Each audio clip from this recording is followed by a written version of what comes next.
Hello everyone, I'm Rania Khalek and this is Dispatches. Over 100 years ago, a militia belonging to the King of Belgium massacred the family of a Congolese man named Ota Benga. Ota Benga himself was captured and sold to an American businessman who exhibited him in New York's Museum of Natural History and the Bronx Zoo, and Ota Benga eventually killed himself.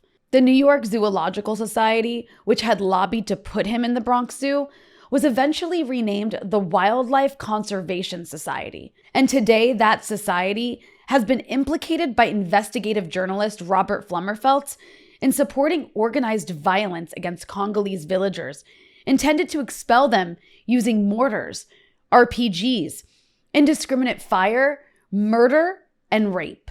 The Congo has been plundered by the West for its resources, its people massacred and maimed, its heroes assassinated in wars that continue until this day. But what Flummerfelt exposed at great risk to his own life was a new twist, whereby the indigenous people are punished again by Western forces, this time using the pretext of protecting wildlife. Unspoken is the racist element in this, prioritizing white tourists over native people. I'm happy that Robert's escaped death for now and can talk about his recent work and the Congo in general. Robert, welcome. Thanks, Rania. Thanks for having me. Well, thank you so much for joining me. I mean, what you uncovered is incredible. What you've been through to uncover it is incredible. So maybe here's a good segue into it.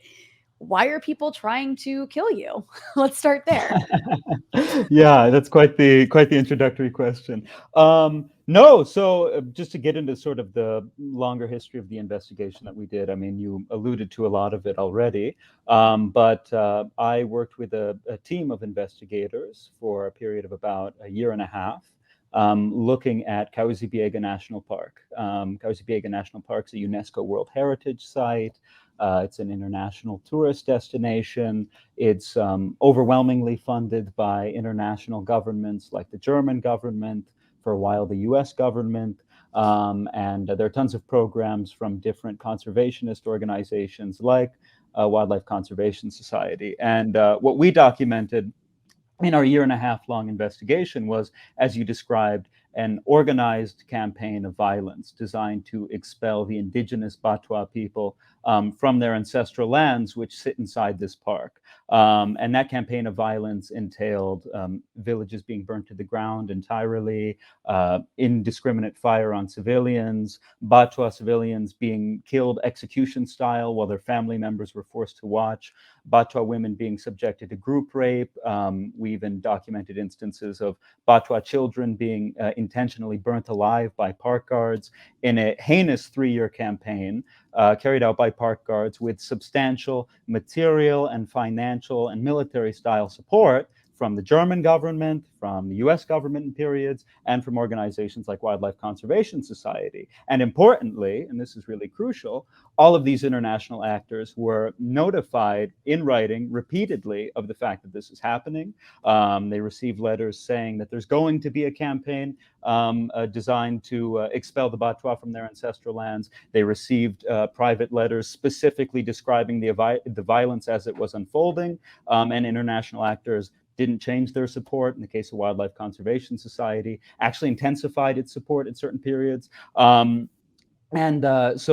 put simply, we documented this sort of really substantial Western-backed campaign of violence against indigenous people. And in the process, when we were doing it, we're not relying on eyewitness sources only. We're not relying on, only testimonies from community members. We arrived in these villages days after their destruction, literally while the villages are still smoldering, literally while blood-stained greenery is still drying in the sun, literally while there are still piles of shell casings from the weapons used by the attackers, piles of shell casings from rounds used in AK-47s or even belt-fed machine guns, as well as containers from the mortars that were used and RPGs used on the villages. We visited the freshly dug graves. We were there in one case while a member of the community was buried. So put differently, it's an overwhelming body of evidence that we document in our report, which is published in April of this year, pretty strongly demonstrating that in point in fact there was this organized campaign of violence targeting this community. When we published our report, which is in April of this year, got a pretty substantial amount of international media attention, and in particular, the German government responded with a very strongly worded statement saying, we're shocked and outraged by what's documented in this report. Now, of course, all that shock and outrage was not there. We'll talk a bit more about this, a bit later. But all that shock and outrage was not there when the German government was being privately notified of the fact that this campaign of violence was ongoing. It's only when they realized there was going to be a bit of a public scandal that all of a sudden they're so concerned about indigenous people and the impacts of these policies. But nonetheless, German government said, we're so shocked and outraged and concerned, and if this proves to be true, there are going to be consequences, even for German government support for this park. And in connection with that, the German government funded and organized an investigation of the investigation. They called it a mixed and independent commission. It was funded by the German government. The German government hired an internationally renowned expert to write the report that'd be the product of it. It was coordinated by the institution and the Congolese government that ran the park. And I was asked to participate, presumably to sort of lend a measure of credibility to the process.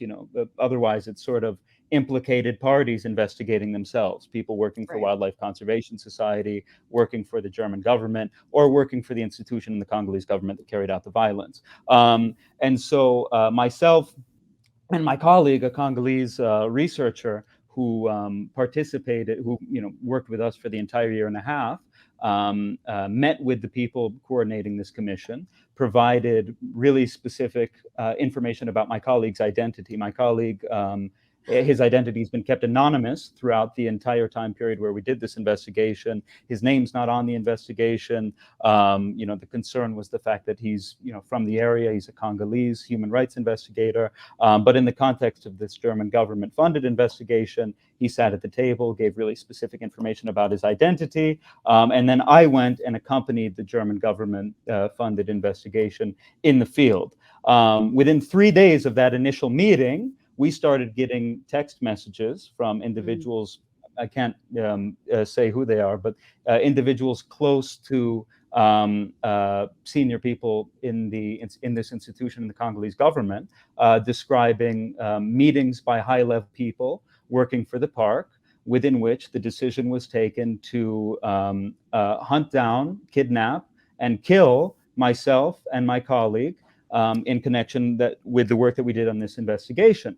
Crucially, in these messages, the exact highly specific information that was provided to this German government, the people working for this German government-funded investigation about my colleague's identity was cited. So put differently, we provide this information to these people. 3 days later, that exact information, really specific, is cited in connection with efforts to hunt down and kill my colleague and myself. So we were both forced to flee the country. Him with his family. He's now in a safe house. And days later, we discovered that leaders of this community, the Batwa community, who were key sources for this German government-funded investigation, were also tipped off to efforts to hunt them down and kill them in connection with the fact that they spoke to this German government-funded investigation. So they were also driven into hiding. So put simply, what we have is a picture within which this German government-funded investigation into German taxpayer-funded atrocities in Eastern DRC culminated in efforts to hunt down and kill a Congolese human rights investigator, an international journalist, and indigenous leaders. Put differently, it was run like a blunt and violent mafioso cover-up, and that sort of brings us up to the present. Yeah. Wow. And I mean, just to be clear here, this story that you've uncovered and then, were put to the task of helping the Germans investigate themselves. This is basically Western governments supporting the extermination of indigenous people, and it's all in the name of conservation.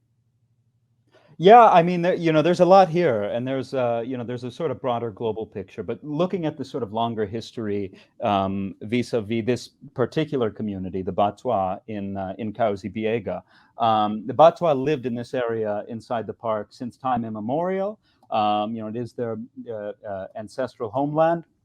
And then in the middle of the 1970s, an international conservationist, this guy called Adrian de Schrijver, who was he was related to the last minister of the colonies for Belgium, world-renowned white conservationist, came in, met members of the community, asked them to show him the places where there are gorillas or other flora and fauna. They sort of showed him around, received him sort of like a friend. He went back to Europe.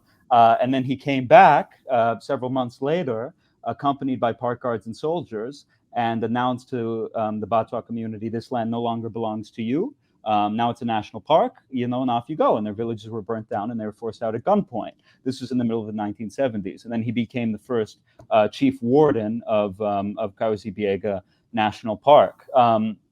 After this point, the Batwa community faced decades of landlessness and grinding impoverishment, but also the slow and steady death of their culture, of key cultural practices, and so forth. And here's what's really crucial: for communities like the Batwa, their connection to this land, their ancestral lands, represent a core part of their collective identity, and access to those lands represent sort of the key to an interrelated series of rights that are really at the core of their ability to exist as a sort of disparate community. So after the Batwa were expelled, based off of some estimates, there's a very good study written by this guy, Albert Barume, which indicated that about 50% of the community died off from grinding impoverishment, from the trappings of different forms of discrimination, being locked out of political processes, and so forth. This went on for several decades. Then in 2018, the community made the decision that they were going to return to their ancestral lands and rebuild. Put simply, they had faced decades of broken promises from all the sort of stakeholders involved with all of this. And were indeed sort of heading toward extinction in more senses than one, and made the decision that they're going to return and rebuild their villages. I think you could just stop there at 2018 and look at the impacts on the Batwa community of their expulsion from their ancestral lands, and make a case for this community being driven toward extinction, toward extermination. But what came next, as we talked about, is what's most remarkable. After they return, they're subjected to this remarkably violent campaign of forced expulsion, literal violent destruction, in many cases targeting civilians. So we make the argument. I make the argument in the report that we put out initially, that the Kahuzi-Biega National Park is in the configuration in which it exists, incompatible with the existence of the Batwa of Kahuzi-Biega as such.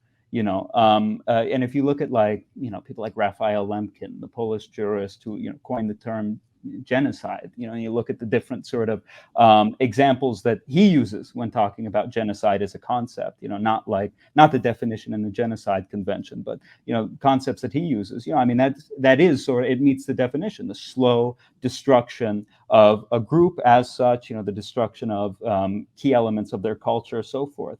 And this is steadily, consistently, for decades, backed by, among others, the German government, who, when confronted with this problem, would just sort of shrug their shoulders and say, well, we're sorry the Batwa were expelled. We don't know what to do. We don't know what to say. So there's that. Additionally, here, let me take a sip of water. Sorry. Please. The first of many. Additionally, first of many, hopefully.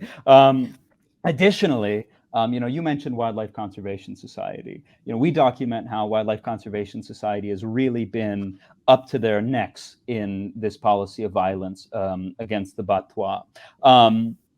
So as an example, Wildlife Conservation Society, at one point on a US government-funded program, brought in Israeli private military contractors who worked for a firm called Maisha Consulting to provide military-style training, with these park guards. Later on, Wildlife Conservation Society staff directly trained the park guards, as they're locked in this sort of campaign, provided non-lethal military equipment to the park guards, and were paying the park guards throughout this period, despite being made aware of the fact that all this is happening. If you look at Wildlife Conservation Society globally, it's really sort of a remarkable outfit that is a one-stop shop for everybody who wants to engage in sort of greenwashing. And that's what's sort of interesting is, they'll deploy these arguments about climate change and biodiversity loss. I've got here on my phone, I had the unique displeasure of going to the Bronx Zoo at the end of last year, and they have these plaques up, with all their corporate sponsors, or at least some of their corporate sponsors. Just looking at this list, people like, or organizations like Bank of America, Chevron, Citi, the Dow Chemical Company, JP Morgan Chase, put differently, just, go around the table, find all of the corporations up to their necks, immolating the planet, and they all, are very comfortable to toss a, couple $1 million in the direction of WCS because, they have programs where there's a tree as a logo or something. You've also got recently, Obama was involved with a Netflix docuseries about Wildlife Conservation Society. Jeff Bezos has contributed millions of dollars under the auspices of the Bezos Earth Fund for WCS's program. So it's a really sort of enormous greenwashing front. But part of the way that they get away with all of this is the fact that they employ really aggressive rhetoric indicating that they're the best friends of indigenous people. When they received an advanced copy of our report at the beginning of this year, so that they had the right to reply, first thing that they did was they rushed to this publication, Manga Bay, which is widely read by people who sort of watch, conservation or climate change related issues, and they put out this op-ed about how we love indigenous people in Kahuzi-Biega National Park, and we hate the fact that they've had such a terrible time, and they used that op-ed to make the announcement that they had secured a co-management arrangement. So they had secured a sort of deal within which they would assume formal power within the park, more direct sort of formal power. Basically, it's in some senses their park. It's run more or less out of the Bronx Zoo. And if you look carefully at their response to our report, they really don't challenge the factual merits of the fact that these operations against indigenous people happen. They just basically say, okay, we trained these park guards. We didn't know all this happened. We didn't find out until after the fact. And this is why it's so important that we need to assume power in the park. So I find it to be a pretty peculiar argument to say, like, we provided military style training to park guards who turned around and wiped villages off the face of the earth. And that's the reason that we need more formal authority. And we're excited to get it. I find it to be a very peculiar argument, but they've deployed it with a lot of success. There are some other sort of interesting dynamics. The guy who's now the park director, within days after our report was published, the former park director was removed, and in came a new guy who's actually a Wildlife Conservation Society staffer. When in the middle of last year, we were documenting a heinous attack within which an entire village was destroyed, Batwa killed execution style, Batwa women subjected to gang rape, we wrote a private letter that was co-signed by Amnesty International, Minority Rights, tons of international organizations, sent to Wildlife Conservation Society, the German government, the American government, all the international supporters of the park. And I'll return to this letter in a bit. But from Wildlife Conservation Society, the only response to that letter that we got was this guy, a WCS staffer who now runs the park, accidentally hit reply all on his email to the then director of the park, the guy who's responsible for commissioning these attacks, where he said, bon courage in this dossier. Like, basically, good luck, keep on going. Sorry you got to deal with these pesky people who are documenting heinous abuses. Oops. So yeah, right, exactly. Oh, fuck. So, there's a good example of all of this, the reality of WCS's policies dramatically flying in the face of their polite rhetoric, which they shop out to everybody who's lining up to throw however many millions of dollars in their direction in the interest of greenwashing. Yeah. I think this is a good, like, because conservation is considered to be like such a progressive thing. Like, I think that's why a lot of rich people, they're like, let me make a tax deductible donation to some conservation society, make myself feel better. Also, I don't have to pay taxes on that money that I donated. But I think it speaks to something that I'd like you to discuss, which is the core myth of settler colonial projects about this kind of virgin or unpeopled wilderness that Westerners have discovered. So I'm curious, can you speak about maybe the role of actual racists and eugenicists and settler colonialism among the founding fathers of the conservation movement, people like Teddy Roosevelt and Madison Grant? Yeah, absolutely. I mean, that is sort of, when I sort of talk and think about conservation, I think it's sort of a distraction. To think about it as something with its own like sui generis, self-generated history, that's sort of separate from everything else, neat and cordoned off. At the end of the day, I think about conservation, this sort of conservationism, as just another chapter in the sort of long planetary histories of settler colonialism, rigid global racial hierarchy. And you touched on sort of a key concept there, which is, look at different settler colonialist projects all over the world. Whether it's South Africa, whether it's in the U.S., whether it's in Israel, all of these places where you have settler colonialist projects, one of the core foundational myths is this sort of idea that, well, this was all virgin landscape. This was all virgin wilderness before we, the settlers, came in and did something with it. And indeed, the sort of unpeopled wilderness myth is really at the core of this sort of conservationism. And one thing I like to say is, the problem with unpeopled wilderness is first you need to unpeople the wilderness, and that's always a violent and destructive process. So if you look at sort of the long history of this sort of conservationism, it is indeed, the sort of founding fathers of it are, invariably a lot of scientific racists, eugenicists, in some case Nazis, and settler colonialists. So a lot of it, it's actually, the national park has been called America's best idea, and a lot of people like to point to that, which I think is interesting. But this sort of model of conservation has been described as the Yellowstone or the Yosemite model. And if you look at Yellowstone and Yosemite, here are places where the state of California declared an actual, it was called a war of extermination, against Native people. So violent destruction of indigenous people. After those processes of violent destruction, you've got these self-styled naturalists like John Muir coming in and creating a sort of mythopoetics of wilderness, saying like, look at this really beautiful virgin wilderness landscape. How great would it be if we turned it into a tourist attraction for white people? And when people like Muir saw because it never, even after the war of extermination, these places were not uninhabited. There were inhabitants. Muir, described the homes of Native people as the unsophisticated wigwams of savages. Had remarkably sort of racist things to say. And John Muir is actually treated as like an Indianist and moderate in these sorts of spaces.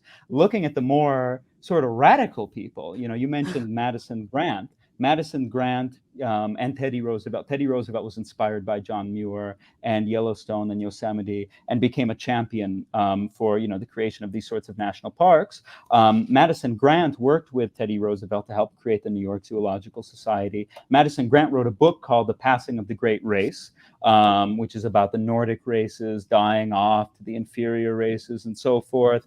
Teddy Roosevelt wrote glowing praise for this book, but Teddy Roosevelt wasn't alone.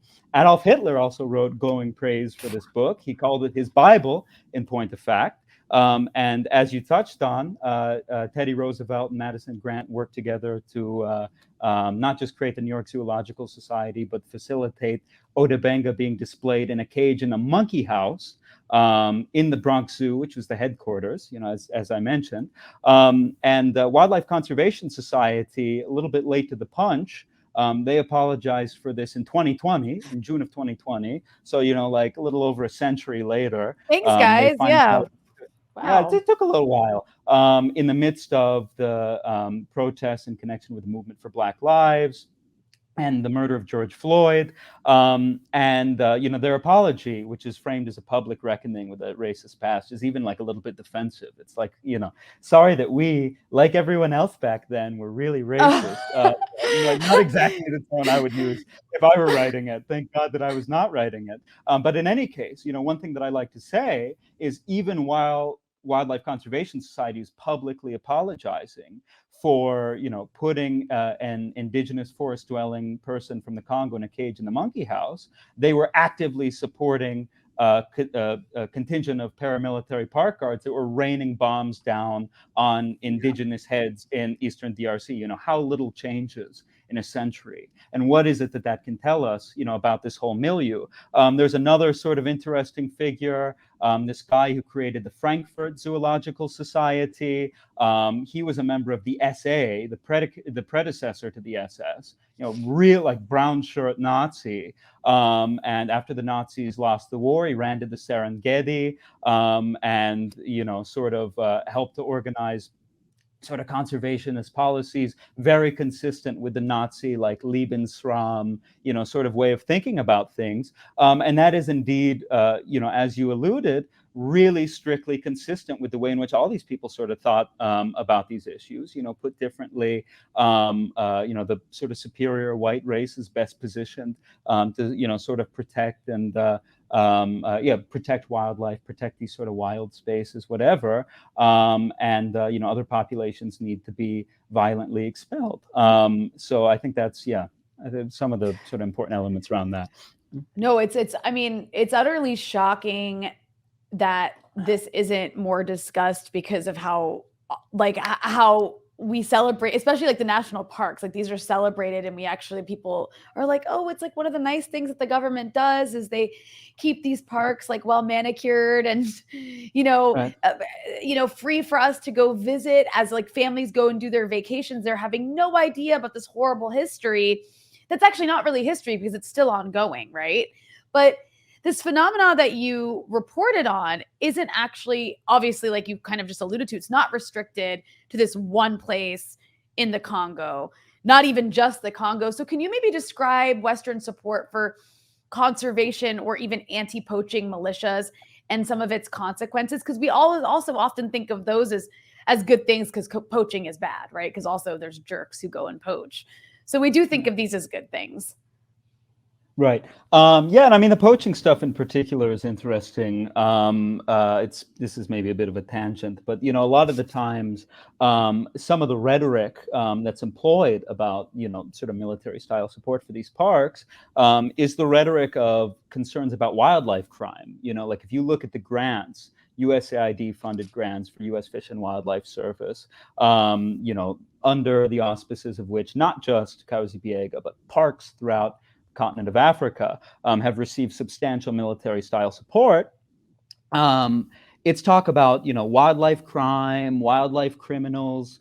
They bring in these advisors in a lot of cases, and it's interesting. We're talking about the sort of like Black Lives Matter moment, the George Floyd protests, Wildlife Conservation Society sort of public posturing in connection with that, and WCS is not alone in sort of posturing itself as like a progressive organization in connection with that.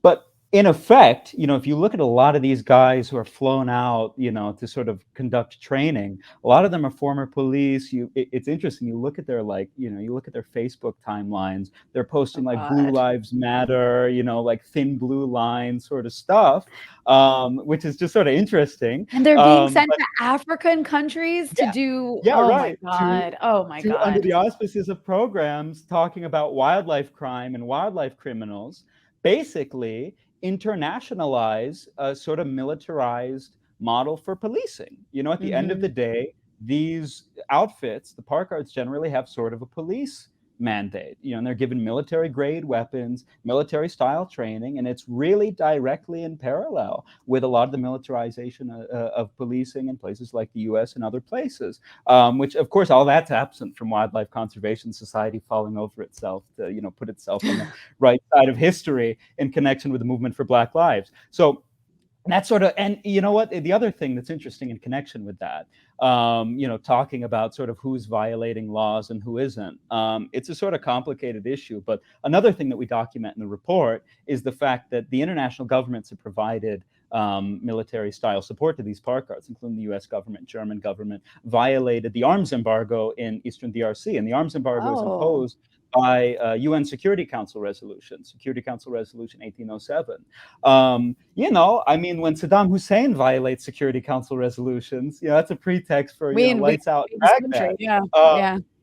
When the US government or the German government violate Security Council resolutions or violate an arms embargo imposed by Security Council resolutions, it's everybody sort of shrugs. What is there to do? But what's sort of interesting is if you want to talk about poachers and things like that, we need to sort of train these militarized park guards, to go after those wildlife criminals. Well, is somebody training militarized park guards to go after the people violating the arms embargo? No, there's the sort of rhetoric of criminality is employed in a sort of deceptive way to, in effect, criminalize just entire marginalized and impoverished communities. And of course, that's the way it works in pretty much every setting. Like it's only ever marginalized and impoverished communities that are meaningfully, held to account in any way, especially in a sort of violent and brutal way for crimes. So there's all that around the poaching. But there's a lot of other issues around this. So there's another park in Congo that is it is a lot better known than Kahuzi-Biega. It's called Virunga National Park.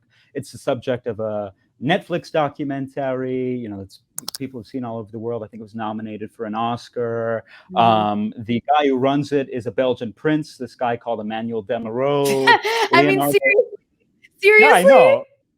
Yeah, and he walks around in like olive fatigues, like he's Fidel Castro. He literally walks around in fatigues, really a couple stops short of sort of like pit helmet wearing goons that you imagine from imagine sort of inhabiting Kenya in the 1950s or something. And it's more than just conceptual, and it's more than just theatrical and at the level of appearances. Demerode runs this park.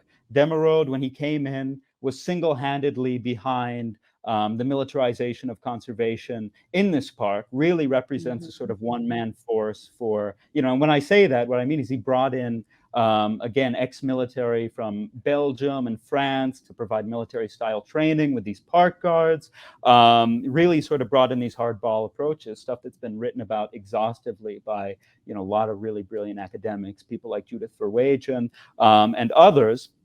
And Demerode is married into the extended Leakey family. And the Leakeys, for those who don't know, are a British colonialist family. Papa Leakey, the sort of grandfather in the conservation mafia, was involved substantially in putting down the Mau Mau anti-colonialist uprising in Kenya. He's, one of the sort of founding fathers of anthropology. And Demerode's father-in-law is another Leakey who was single-handedly responsible for bringing militarized hardball approaches to conservation to Kenya when he was the first director of the Kenya Wildlife Service around 1990 under Daniel Arap Moi. So, here's a good example of sort of incestuous colonialism, very small. Runs in the family.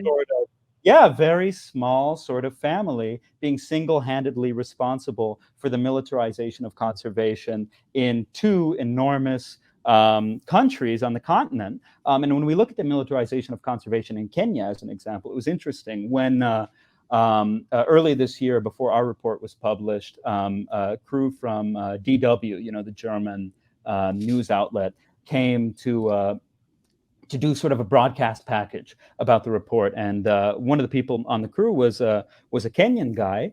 And as he was sitting for the interviews with Batwa, he said to me, Robert, the entire time I was just thinking about the Ogiek. And the Ogiek is an indigenous community in Kenya who, again, are being denied access to their ancestral lands in connection with a forest reserve run by the Kenya Wildlife Service, literally being pushed to the brink of extinction and extermination. There's just another example, and it's sort of one family of white dudes up top, and then one, sort of extended network of indigenous people being pushed to the brink of extermination, sort of on the ground. And then additionally, I mentioned the Nazi who, went to the Serengeti and is treated as a lion figure in conservation circles. He's one of the founders of the Frankfurt Zoological Society. Well, the Frankfurt Zoological Society is involved with running, around the Serengeti, another protected area, where just this week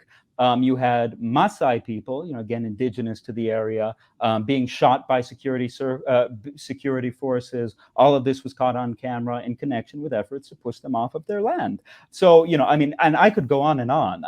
Really, like the PNKB, Kausi Bieg is a very small case study in an enormous global problem. And there's just, sort of one last thing here in connection with the sort of greenwashing and all these celebrities falling over themselves to support all of this. One of the people who's really up to his neck in supporting these sorts of conservationist projects is Leonardo DiCaprio. I was going to say it's either Matt Damon or Leonardo DiCaprio. He's going to say one of those Leonardo names. DiCaprio. Yeah. He was involved with that film that I mentioned, Virunga. He might as well say that he's willing to, personally shed blood every time a park ranger is killed anywhere, especially in Virunga. But there was sort of an interesting moment. I think it was must have been at the beginning of this year, where, in connection with the dispute in Canada, over land belonging to the Wet'suwet'en people, in this pipeline, Leonardo DiCaprio publicly made very sort of in keeping with sort of Extinction Rebellion's position on the issue, made a very, thunderous and enthusiastic stand on the side of indigenous people. Of course, indigenous people in DRC or, other people on the receiving ends of remarkable violence, by these projects which are set up on literally set up on stolen land. DiCaprio's favorite park, Virunga, was set up by the Belgian colonizers. It's enormous. It's Africa's oldest park, and it's all just the land was stolen. People were forced out at gunpoint. The villages were burnt down. It's the same old story. Now if people try to go back in, they're shot. They're arrested, they're transferred to military justice, so forth. Indigenous people on the receiving ends of those policies don't get the same sort of treatment from DiCaprio. Well, what accounts for the sort of like, inconsistency? On Tuesday, I love indigenous people. On Thursday, I'm the greatest partisan of outfits, that have stolen their land and are keeping them off their land at gunpoint. At the end of the day, it's just, it's another excuse for celebrities to sort of masturbate all over us. It's like, right. Nobody.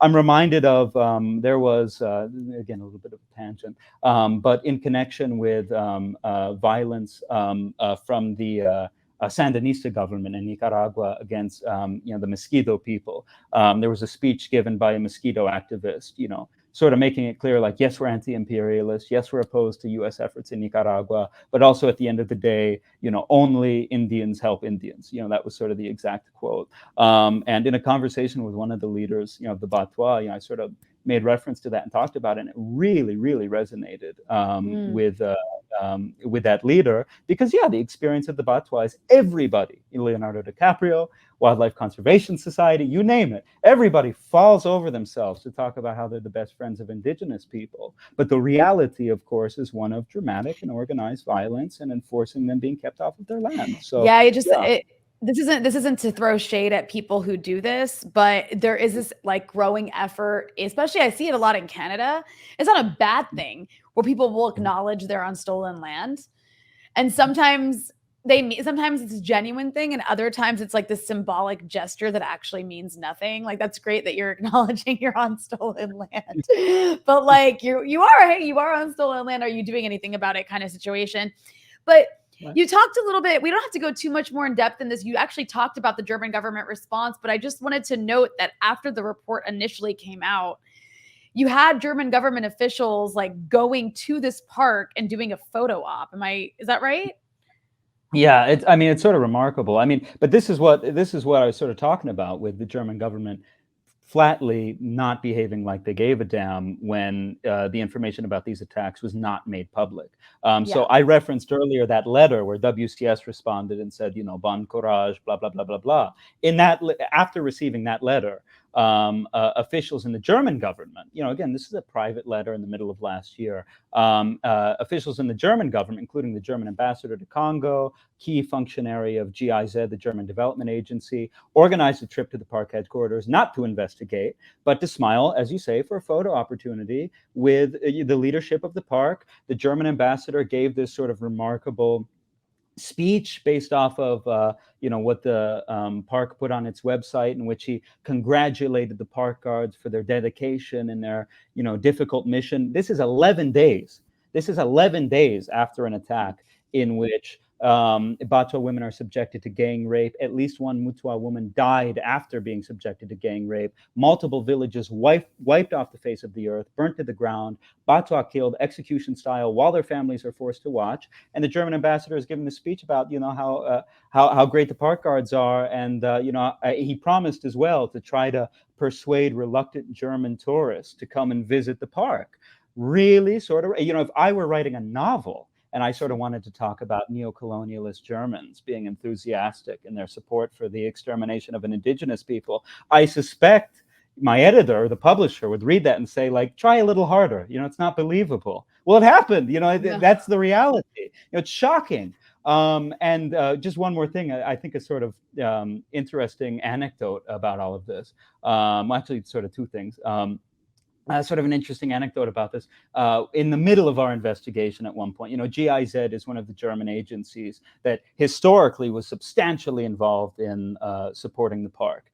These days, GIZ works outside the park, and it's other agencies that are involved in supporting activities inside the park. But nonetheless, I was at an ATM in Bukavu, and up came, this sort of large, German cooperation 4x4, with the German flag and the Congolese flag, and out stepped an employee of GIZ who, she was dressed in, it wasn't even like Congolese, sort of clothing. It was like West African pattern clothing, had sort of dreadlocks, blue eyes, and sort of bouncing around, while, our team is knee deep in documenting, the sort of heinous consequences of German policy. And it's like, Hannah Arendt wrote about the banality of evil. This is like the triviality of evil. It's not even paper pushers, like a lot of sort of like frivolous people sort of bouncing around the world and being the functionaries. Was she taking selfies for her Instagram page? Like, that kind of sounds like what she eventually did. Yeah. I'm sure she eventually did.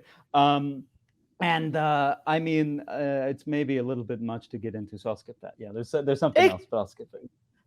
Well, now maybe we'll come back to it, because now I'm like a little bit, I maybe want to hear. But I think this is, you were telling me earlier before we were even on the call or on this interview, you were kind of alluding to the whole like white NGO humanitarian aid sort of sector and how they operate and all the money coming in. So I guess I'll let you take that on. Basically, can you describe the aid sector and their relationship to other powerful forces in the Congo? Because you also said something interesting, because you had brought this up to me. You described it as white NGOs behaving like settler occupiers. So I'd love for you to expand on that.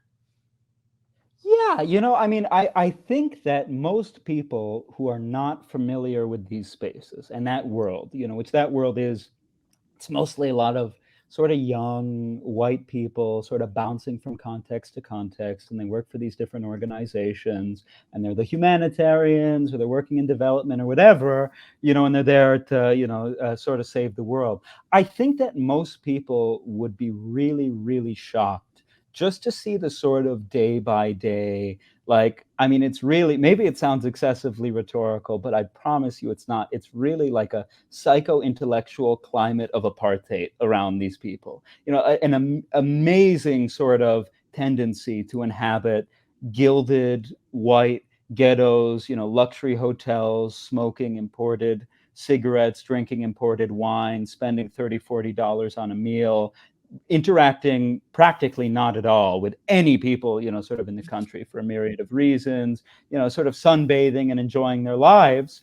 And it really is, I mean, if I were to picture, read descriptions of how settlers sort of behaved in Algeria, under French sort of colonial control, it's not especially sort of different. Now, is this because people are, in the aid sector are sitting around and sort of deciding like we're going to behave like settlers? Of course not. When there are instances of this, of like these sorts of parallels, my attitude is generally it's because there's something structural going on. And indeed, like if you look at zooming out, if you look at the sort of behavior of these institutions, at the end of the day, they run on the same sort of tracks as, predecessors that were sort of rigidly colonial, and they're to, sort of engage in really sort of destructive behavior. So what am I talking about? So, sort of zooming out, not looking at, the national park anymore. Another of the sort of issues that I've worked on a lot, I worked with a team that broke the story of sexual exploitation and abuse in the Ebola response in Eastern DRC. So, there was an Ebola outbreak, second biggest in the world behind West Africa. The response was led by WHO, carried out by tons of different, NGOs and so forth. And we documented how, overwhelmingly foreign staffers for WHO and other NGOs really set up rackets to sexually exploit and abuse, sometimes rape local women in really remarkably heinous ways. They're based in the same sort of luxury hotels where senior officials from the response are coming in and out, and they're carrying out the abuse in these hotels in front of everybody's eyes. They're sending drivers in marked WHO vehicles to pick up women, sometimes underage women, bring them back to these hotels where they're sexually exploited or abused. Really, really remarkable, brazen abuse. We talked to 75 women who described this sort of abuse. WHO paid for a commission. They spoke to another 75 women. In total, you have like 150 people sort of going on the record describing these sorts of abuse. And even that was, really the tip of the iceberg.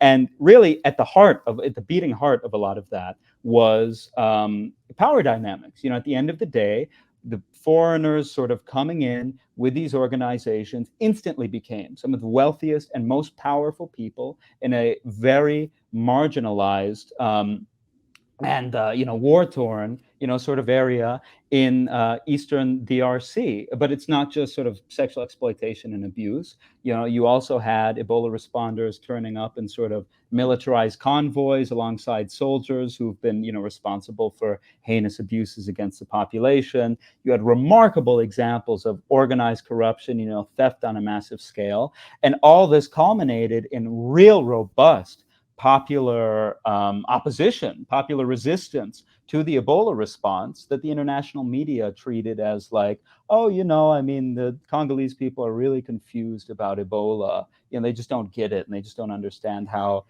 benevolent we are. I mean, really, like, look at the coverage. For 2 years, this response went on. It's all about, Ebola, fake news and WhatsApp groups, so forth. Our story about sexual exploitation and abuse published at the end of the response.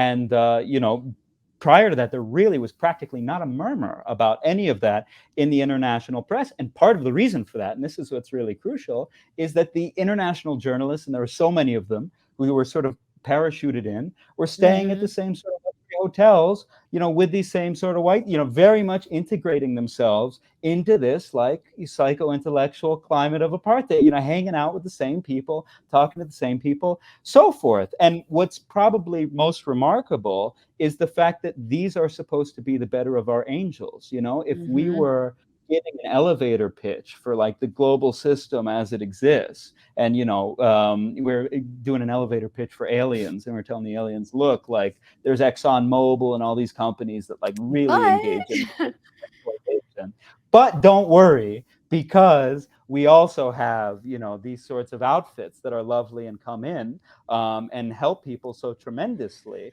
And the better of our angels are behaving in this sort of way. It's really, sort of remarkably disheartening. And it just reminds me of a quote from Saul Alinsky, who said, I would rather rob a bank than be a recipient of charity, because at the end of the day, at base, what's at question is power relations. If I'm robbing the bank, I'm still in power. If I'm receiving charity, I'm powerless in that sort of situation. And the governments that are funding these sorts of programs are the very same governments, the U.S. government, the British government, so forth, that carved out these contexts in the first instance, carved out the conditions for grinding poverty in these contexts in the first place, backed IMF and World Bank programs that literally bludgeoned public sectors into oblivion, which means there aren't, sort of public goods provided in these contexts. And then they come in and say, we're here to save the day, like pompier pyromonocracy. Pompier is the French word for a firefighter, like, burn down your house and then I'm here to help you put out the fire. And that's why, there are a lot of quotes from the sort of abolitionist literature about, policing in the U.S. that I find to be really applicable sort of to the aid sector. Derica Purnell wrote in her recent book about abolitionism that, the abolitionist project is not just about like defunding police, shutting down police departments. It's also about building up the more egalitarian alternatives that sort of make these sorts of policing unnecessary. And indeed, if you don't sort of defund and shut down the police departments, then you're foreclosing on all of those alternatives. Likewise, with the sort of, NGOs and, sort of humanitarian organizations and so forth, what we're foreclosing on is a more egalitarian sort of alternative within which power really meaningfully exists in the hands of the people who are the supposed beneficiaries of all of this, as opposed to just being controlled by sort of, bureaucracies who respond to the interests singularly of donor governments, which are the same governments that created a lot of the problems in the first instance. So much of what you're saying actually reminds me of somebody who I've actually had on this program before to talk about South Sudan, who I know you're familiar with, Joshua Craze, who has just like gone in on everything you just talked about in the context of South Sudan, where he spent a lot of time researching and investigating and writing. I encourage people who want to hear more of like an expanded version of what you just mentioned to go check that interview out, and also to read Joshua Craze's work, because like it really is incredible. It's like all over the place, and it's not just Africa; it's also the Middle East, it's also Latin America, but it's probably most extreme in Africa for many reasons. But if we could perhaps expand a little bit, speaking of the Congo specifically, why does the Congo have so many militias? Why are there militias at all? And can you speak also to the Western or imperialist role in causing the existence of those militias? Because the Congo wasn't always like this. Yeah. Okay, well, buckle in. This one's a long one. I'm ready. I'm ready. Do you want to take a sip of water now? Do you need to take a sip of water before you know what? go Yeah. Okay, here we go. Right. No, look, at the end of the day, when we're looking at the situation in Eastern DRC, here's a country, it's among, in terms of like Human Development Index and so forth, it's some of the most remarkable, poverty anywhere on the planet. You alluded to, the sort of armed conflict been going on since the mid 90s, based off of estimates that cut off at like 2006. We're looking at more than 5 million people died, who have died as a consequence of these conflicts, which makes it, one of the most costly conflicts to human life of all of the conflicts on the planet anywhere since the Second World War. Generally, it's a sort of really remarkable situation that's rooted in sort of the long history. So, we're actually coming up on June 30th, which is the sort of day where, commemorate Congolese independence from Belgian colonialism. And that's really sort of the place, I think, where we got to start to sort of meaningfully understand the situation. The Congo was a Belgian colony. when it was a Belgian colony, at first it was run by the personal fiefdom of this Belgian royal, King Leopold II, who, so as to extract rubber that provided the material basis for the Fordist automobile manufacturing boom, for the tires for that, literally facilitated the murder of millions and millions of Congolese people, somewhere between 6 and 10 million people. Then the Belgian state more formally assumed control. That's the period, it's called the Belgian Congo. Still have forced labor, rigid racial hierarchy, so forth. That brings us up to 1960. And in 1960, Congo wins independence from Belgian colonial rule. The independence leader is a guy called Patrice Lumumba. And Lumumba is basically allowed 9 months to rule the country before he's brutally assassinated. In a plot that implicated not just the Belgians, but also the U.S. government, also the United Nations. And this is really important. For people who are interested in reading more, read Luda de Witt's History of the Assassination of Lumumba, read The Congo Cables, which is just based off of declassified documents by Madeleine Kalb. There's a lot of really excellent sort of histories of this. But basically what happened was the Western governments backed a secessionist movement in two of the most mineral wealthy provinces in the country. One of these provinces was called Katanga. The people were sort of gendarme that was flown in to sort of lead the secessionist movement was entirely sort of white settler colonial. The leaders were entirely white settler colonialists. So people from South Africa, from Rhodesia, but also former Italian fascists and former members of the Waffen SS, flown in to lead the secessionist movement that before the end of 1960, so in a space of just like a couple months, massacres 60,000 members, kills 60,000 members of one ethnic group, the Baluba, who were resisting, the sort of secession as, just a really straightforward example of sort of Belgian aggression in the country. While that's happening, the U.S. is providing covert support to this secessionist movement, sort of flying in, bringing in French fighter jets and so forth, but also working behind the scenes with the UN at the time under Dag Hammarskjöld. And there's a really common sort of misperception that the UN came in on the right side of this and, sort of beat back the Belgian colonialists. Look at the period before Lumumba was assassinated. Before Lumumba was assassinated, Hammarskjöld opined that Lumumba must be broken. The head of the UN, Andrew Cordier, worked closely with the Eisenhower administration as the Eisenhower administration's literally plotting to assassinate Lumumba. Cordier opined that Lumumba was Africa's little Hitler. Of course, the fact that the U.S. was actively supporting a secessionist outfit that killed 60,000 members of one ethnic group and was led by former members of the Waffen SS didn't really frustrate such polite, moral formulation. But nonetheless, this was the position of the head of the UN mission. UN worked to secretly provide money to this guy who came to be called Mobutu Sese Seko, at the time Joseph Desiré Mobutu, who ultimately would organize a successful coup in the capital, Leopoldville. The CIA provided provided intelligence to Mobutu's troops, who shipped Lumumba off to Katanga province, where he was killed by a Belgian, chopped up and dissolved in acid. After that point, all of Lumumba's associates, and this is really important, these were parliamentary anti-colonialists, really not a radical cohort of people, were throttled into a position of sort of radical anti-colonial, revolutionary resistance to what they correctly perceived to be a sort of Western-backed takeover of the newly independent country. In this time period, one of these guys, Antoine Gizenga, led a sort of revolutionary movement that the U.S. perceived as so dangerous that the Pentagon drew up plans for an 80,000-man land invasion of the country, sort of Congo-American war.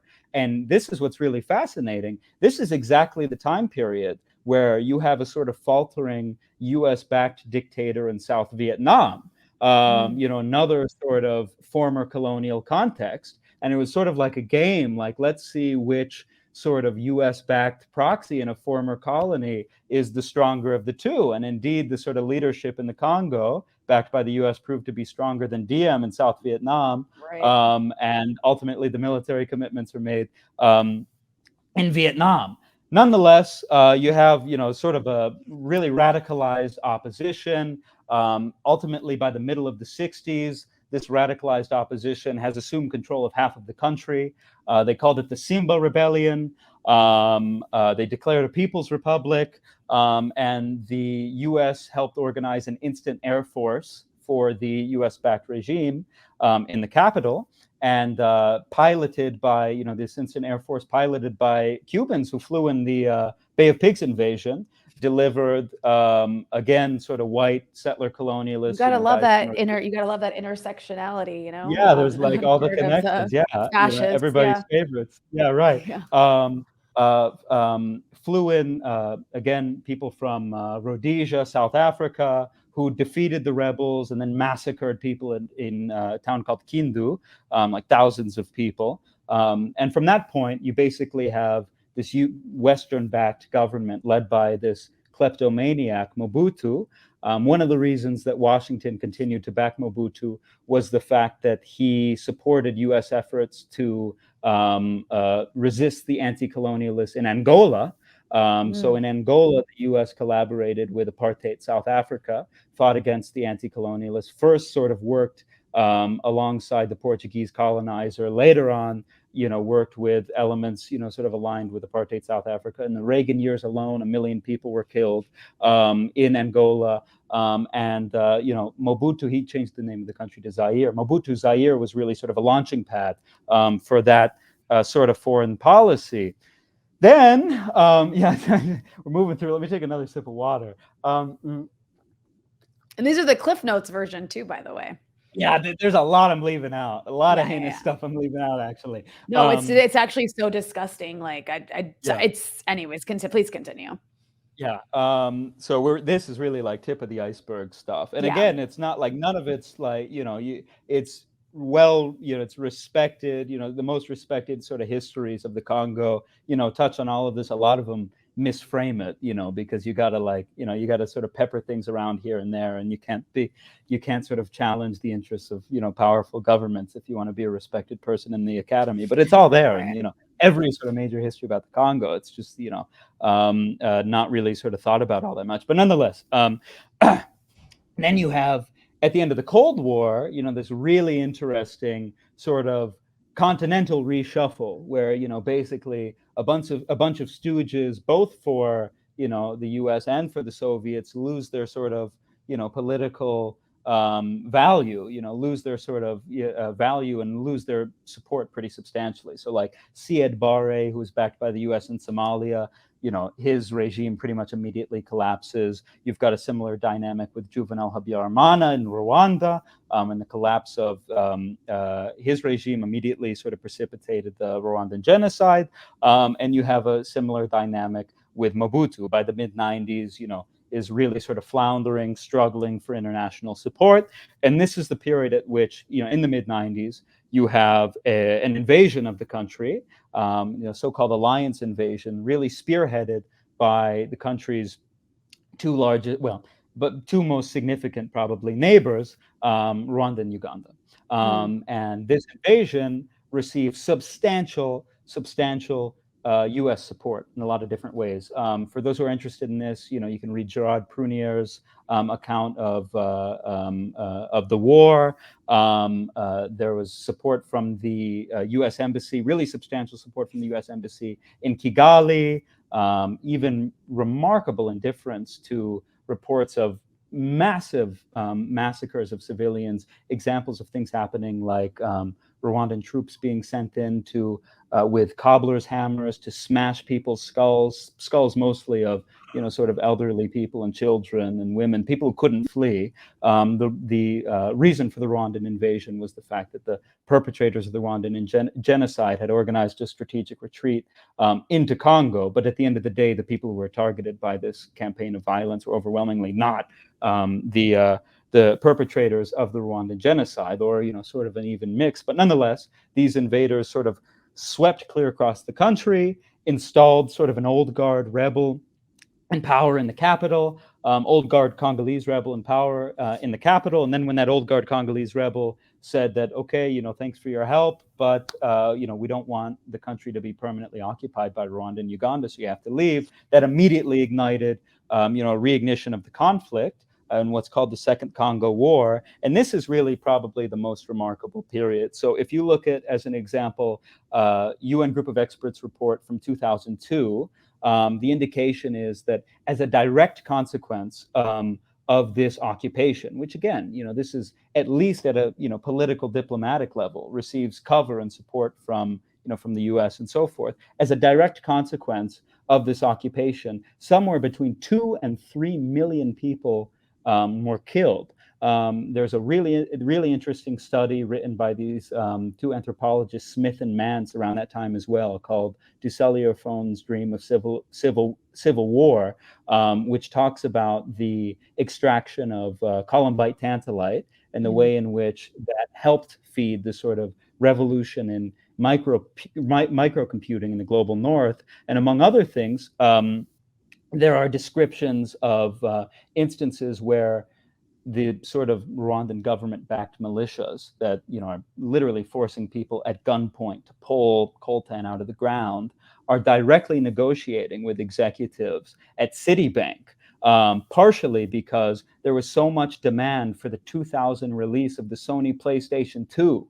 There was so much demand for this mineral coltan, that they're like, we need more coltan. We got to get more out of the ground. So here's like another really direct example of a relationship between development in the global north, or technological advances in the global north, and widespread misery and death in the Congo. Of course, this sort of dependency on coltan did not continue to be a primary driver of the conflict, but nonetheless, that sort of history is there. So these are a lot of the sort of longer sort of drivers. But one thing, that I like to point out is that all of this is really not conceptual, and it's not just sort of like academic and historical. At the end of the day, looking at the Congo as such, here's a country where it functionally was allowed 9 months to sort of rule itself. Really, you had one sort of democratically elected leader with a real robust sort of mandate,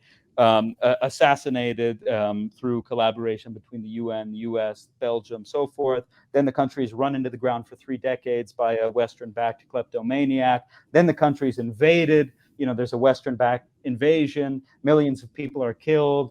Guys installed in power in Kinshasa. He's ultimately assassinated. His son assumes control, and that brings us up to 2018.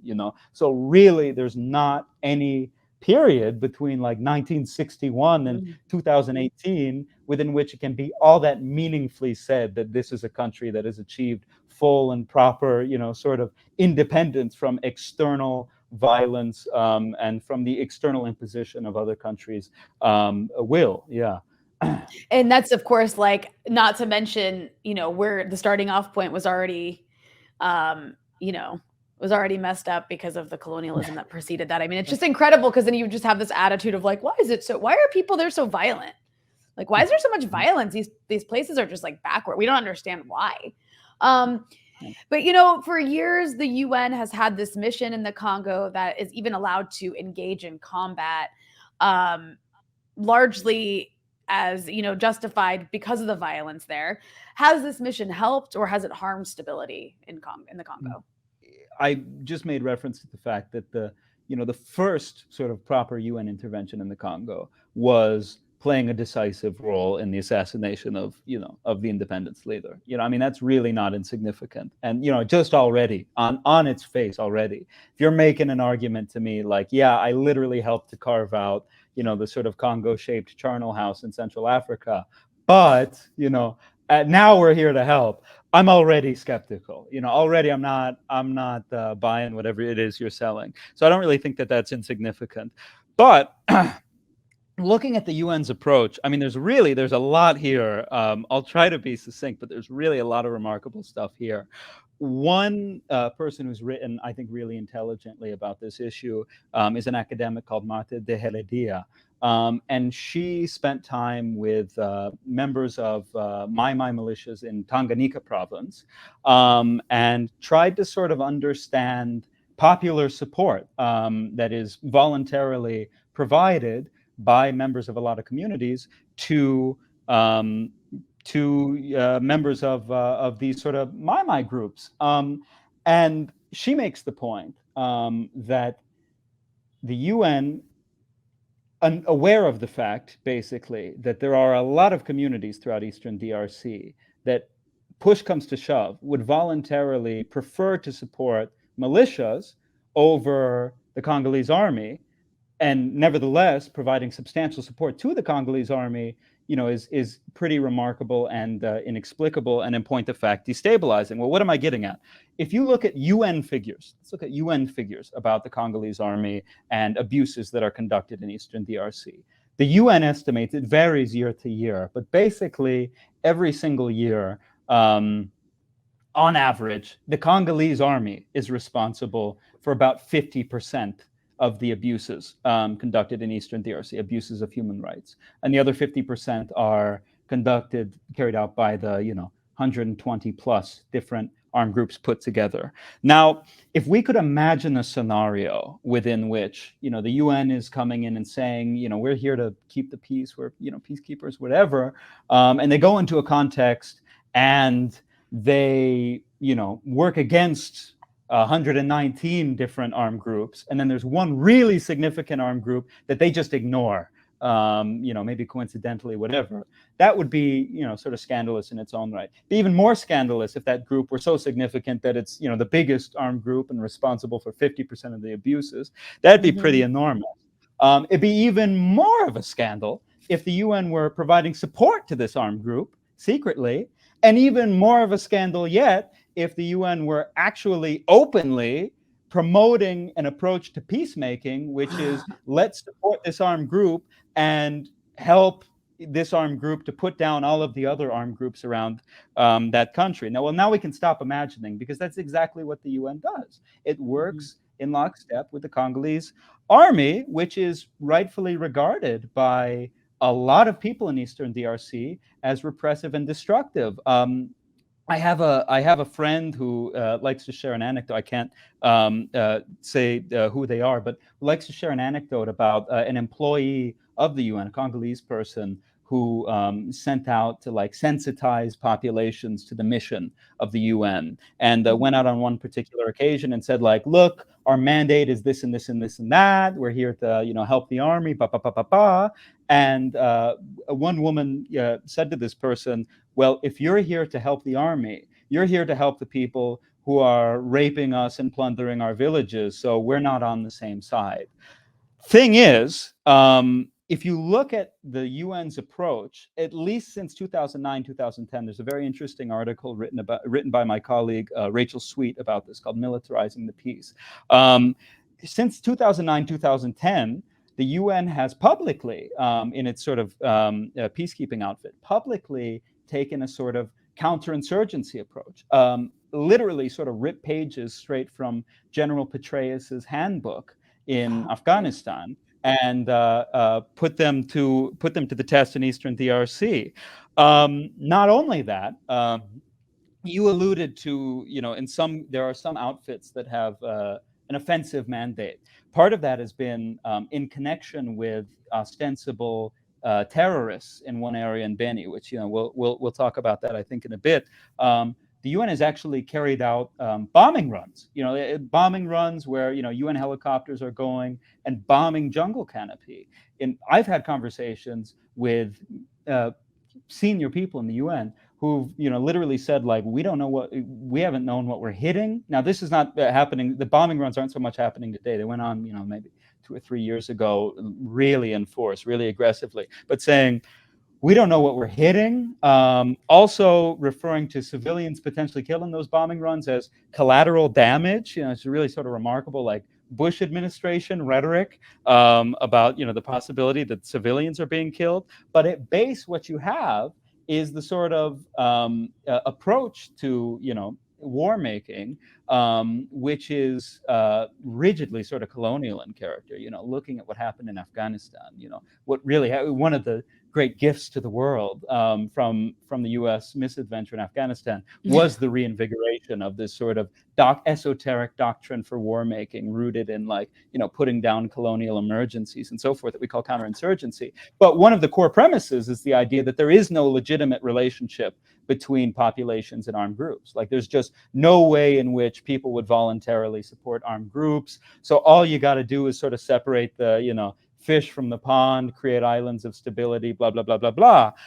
And that washes up on the reality in Eastern DRC, where, as the Heredia documents, push comes to shove, a lot of people would sort of, prefer to support an armed group over the Congolese army. And the other thing that I think is interesting is, at the end of the day, another thing out of Afghanistan, that we find is sort of like war making as state building. Like, I remember a lot of comments around the time of the withdrawal.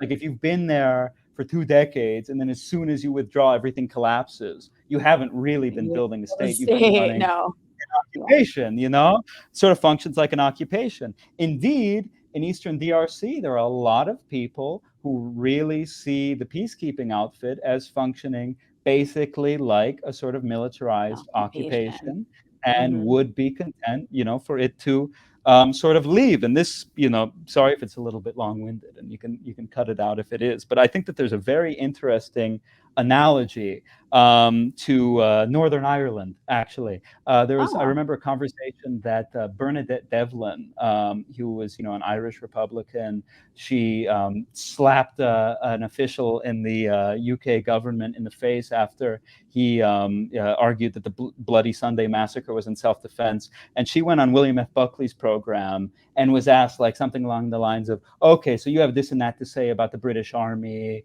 you have all these nasty things to say, but what would happen tomorrow if the British Army withdrew? Because I think what would happen, this is the sort of right-wingers asking her this, I think what would happen is more of the sort of Irish Catholics that you love so much would be massacred. So what do you have to say to that? And what she said was, well, the first thing that would happen, actually, is that people would go out in the streets and cheer and applaud, and that should tell you a lot. That should tell you a lot about how people feel about this. But at the end of the day, if you look at what the British Army, did in Northern Ireland, it went in, claimed to sort of be neutral, claimed to fill a peacekeeping function, but at the end of the day was very much a partisan in the conflict.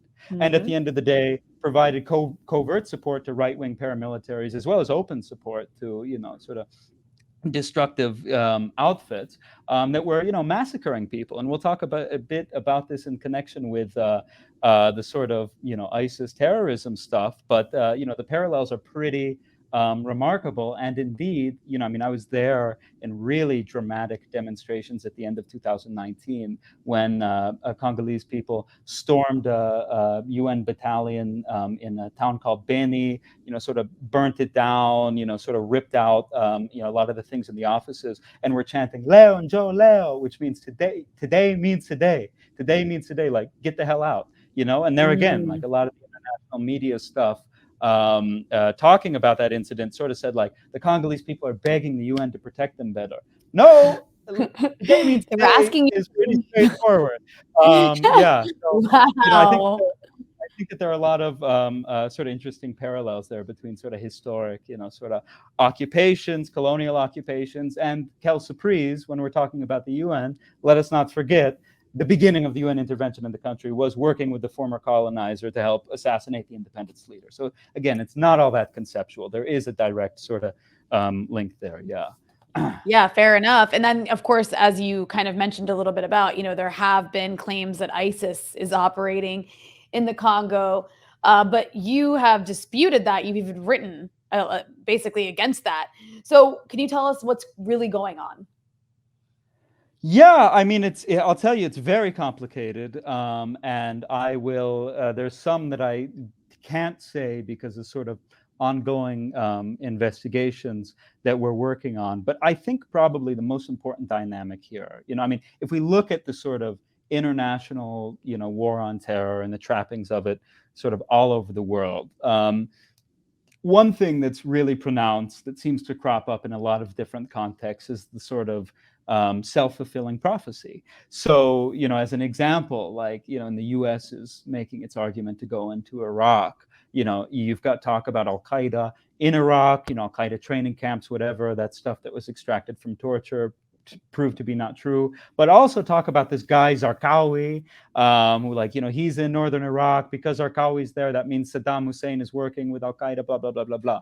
Well, Zarqawi did go into Iraq, but he went into Iraq, anticipating the U.S. invasion. So, here you have this sort of like you create the enemy that you want to fight, and I think you have a very interesting similar dynamic in Eastern DRC. So if we're looking at sort of the Islamic State, and the idea that the Islamic State is active in any meaningful capacity in Eastern DRC, I'm pausing to take a sip of water. Hopefully, that might actually be really terrible for you to edit. I'm sorry, it's like a jump cut. No, it's okay. I'm gonna leave the sip of water in. I think it's become kind of like an endearing part of the interview. Nice, even better, even better. Okay. Take all the sips so, you need. Okay, thank you. Yeah, you're killing me here, Rania Khalek. You're killing me. Like you're clearly in league with the conservationists. 100%. I'm trying to like stuff you full of so much water that that's right. you're just that's like too bloated. You're too bloated to do your work. Okay, so looking at the talk about the Islamic State in Eastern DRC, what's at question is this one armed group called the Allied Democratic Forces. It's a group that originally comes from Uganda and is active around that town that I mentioned with the sort of anti-UN protests, Beni. And looking at the sort of long history of the talk about there being ISIS in Eastern DRC. It all began before even ISIS claimed that ISIS had any relationship to this outfit. Before there were any sort of public claims to this effect, there was a remarkable sort of group of people publishing what I would say is really sort of bad faith stuff, and I can only say so much about this, but publishing, people with connections to the US government, publishing bad faith materials, insinuating that there is this link. And that claim was picked up, among other people, by the New York, among other outfits, by the New York Times, New York Times, which also contributed pretty substantially to lying the American public into the war in Iraq. And in connection with the New York Times saying, look, ISIS has a toehold in DRC. Actually, the journalist who wrote that was Rukmini Kalimaki, who, is famous for disgraced journalist. Yeah, disgrace. Thank you. Yes, disgraced journalist Rukmini Kalimaki. It's famous for, basically running wild with, sort of accounts of jihadists doing this and that and whatever else. Based off of uncorroborated information and so forth. In connection with this, the Congolese president made a visit to Washington around the time that article was published, and spoke to John Bolton, spoke to Mike Pompeo, spoke to the CIA director at the time, gave a rousing speech at the Atlantic Council saying Daesh is setting up its caliphate in Congo. We need all this support. That was the beginning of the establishment of a sort of track to proper bilateral military cooperation between the US and DRC in connection with this sort of issue. After all of this noise, after the New York Times, Atlantic Council, everyone saying, that you've got ISIS in DRC, then, the Islamic State sort of woke up and said, well, hey, I guess we're in DRC. And so you have, through their propaganda arm. I'm sorry, I did not mean to laugh like that. You made me laugh. It's not a funny situation. The idea of ISIS just like talking like that, like, well, hey, I guess we got to go to DRC now. Oh, wow, cool. You've got their propaganda, one of their propaganda arms, Amak, beginning to make claims of a relationship between the Islamic State and ADF, beginning to claim attacks that ADF conducted. Looking at the beginning of these claims, it's very interesting. One thing that's sort of a bizarre fact about me, I was actually raised in Las Vegas, Nevada, of all places, sort of ass crack of the universe. And there was in October 2017, many people remember there was a famous horrific mass shooting carried out by this lunatic who blew out a window in a big hotel and shot at concert goers. The Islamic State actually claimed that attack. Said that the Really? shooter, yeah, said that the shooter was a soldier of the caliphate, so forth. The Islamic State also claimed a botched robbery around this time in the Philippines, claimed the placement of a bomb that just didn't happen in Charles de Gaulle Airport after seeing media reports. So you've got this sort of trend where initially Amak claims were very reliable. And then when the Islamic State started to get beaten back in Syria in particular, you started to see these sort of wild claims, right? Okay, so Amak begins claiming attacks in eastern DRC. At the beginning, there's a really thorough analysis of this in a group of experts report, I think in 2020 or 2021, where they break down these Amak claims and say basically a third of them just don't even correspond to any real incident that actually happened. A third of them loosely correspond to a real incident, but the date, the village, the numbers of casualties, like it's really dramatically off. And then there's another third that are actually like more or less accurate. And so that was the beginning of that trend. Around this time period, I was in Beni and I conducted interviews with all of the detained ADF combatants who were available in multiple detention facilities. So multiple combatants of this group who, this group, which is supposedly, in league with ISIS. I could not talk to a single combatant in this time period who had even heard of ISIS, let alone of any sort of like international support, anything, nothing at all. Now we're in 2020. Okay. Moving forward, interestingly, in the last sort of 2 years, you have indeed sort of begun to see the slow sort of process of more concrete things emerging that are indicating at least the groups are talking to each other. There's perhaps some sort of technical assistance. And of course, the sort of crusaders who were saying that ISIS is in ADL or ISIS is in Congo before literally anyone else are using that as sort of a victory lap. Like, look at this and that tangible piece of evidence, when in point of fact, it really appears a lot more like the classic sort of war on terror, self-fulfilling prophecy dynamic that I think is really important. Additionally, and this is really crucial, in the area, Beni, where, you have a lot of the violence going on, that's attributed to ADF, it's Islamic terror, so forth, there's a really substantial, long history of violence actually being carried out by the Congolese army itself. Carried out by the Congolese army and then labeled as, ADF, terrorism, whatever.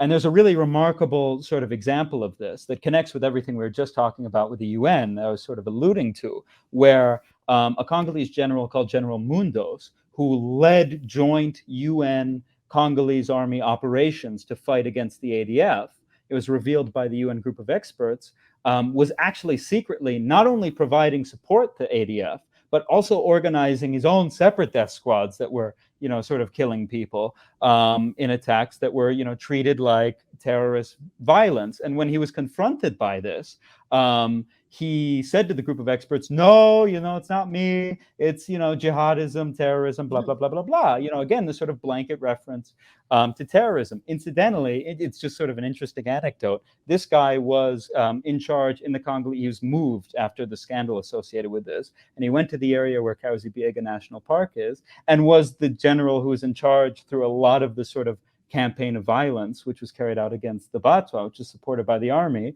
And he gave an interview to a German journalist, Simone Schlindwein, who writes for Taz.